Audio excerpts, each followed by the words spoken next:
Ser honesto não é sinônimo de ser, vamos dizer assim, perfeito. Todos nós temos equívocos, estamos em aprendizado, né? Vamos dizer numa linguagem espírita, numa evolução, né? Cada um no seu tempo. Então, às vezes, a gente pode escolher caminhos que pode ser que a gente se arrependa. Eu lá atrás já falei várias vezes aqui no canal e repito, desde 2002 eu faço oposição e fiz oposição aos governos Lula e Dilma, mas sempre respeitando aquilo que de bom estava acontecendo nesses períodos, principalmente do governo Lula.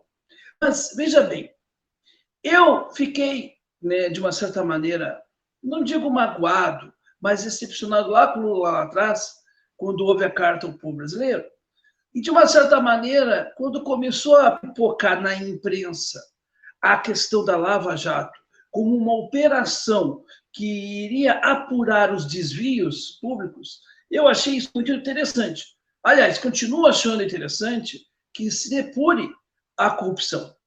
Só que eu não me dei conta que aquilo não era uma depuração da corrupção, era aquilo que o próprio Lula usou, né? Era um fato pirotécnico, né? Era um evento para encher os olhos.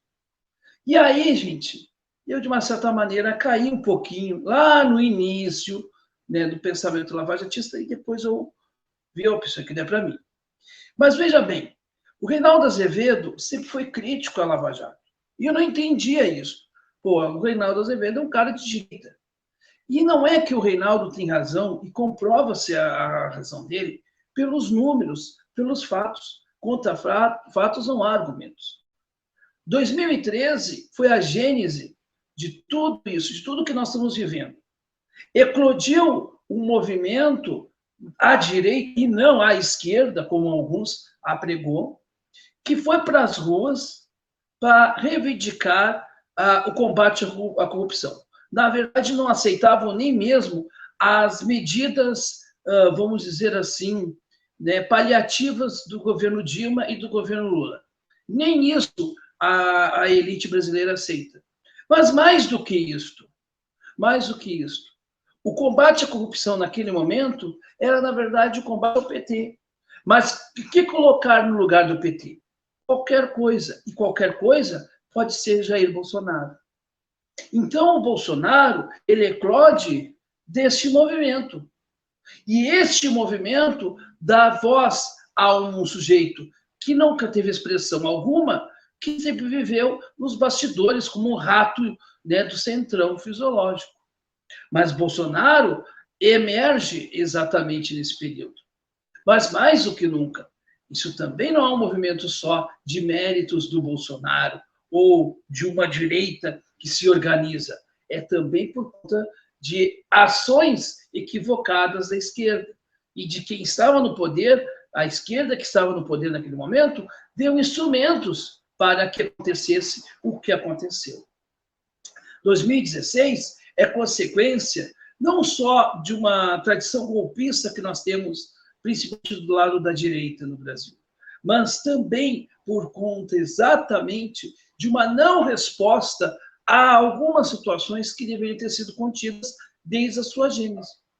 E mais grave ainda é que a gente vai vendo que a Lava Jato, fazendo seu jogo pirotécnico, colocando uma mácula em cima do nome de uma liderança popular como o Lula, e que teve os seus erros, e aqui a gente não isenta os erros do Lula, muito pelo contrário, nós vamos ver que Lula se torna, vamos dizer assim, elemento para a ascensão do pensamento protofascista, não o Lula como ele quer que ele seja, mas um elemento que serve de contraposição para justificar o protofascismo de Bolsonaro. E um se retroalimenta do outro, que é o que a gente sabe e que você sabe também.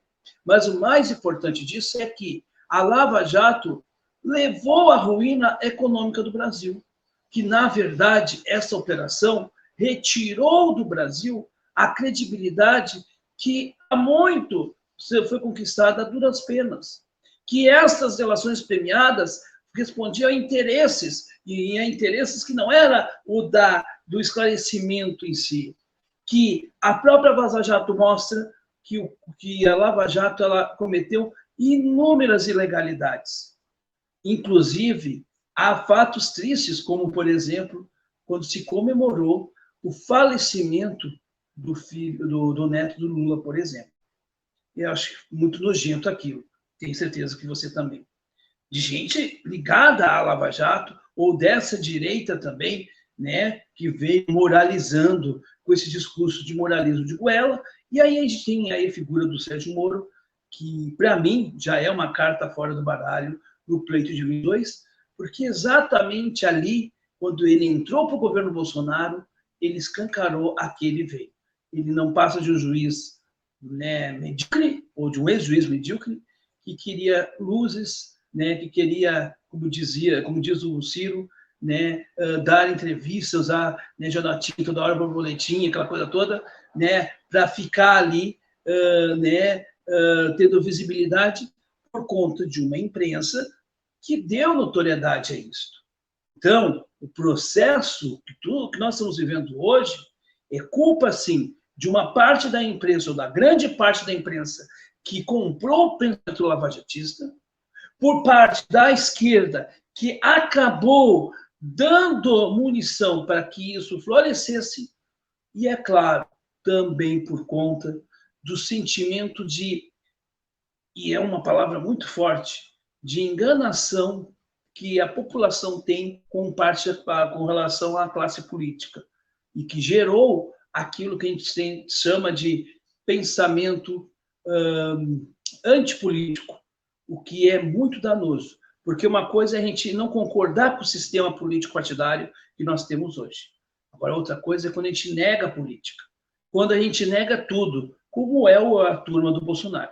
Eles negam a vacina, eles negam a Covid, eles negam tudo mesmo, até mesmo a vergonha na cara. Deles, eles negam mesmo. Por quê? Porque há um negacionismo sistemático, e nós temos que fugir disto para alçar voos, né, futuros, para que a gente não tenha um futuro no Brasil tão triste e tão cruel como nos dias de hoje.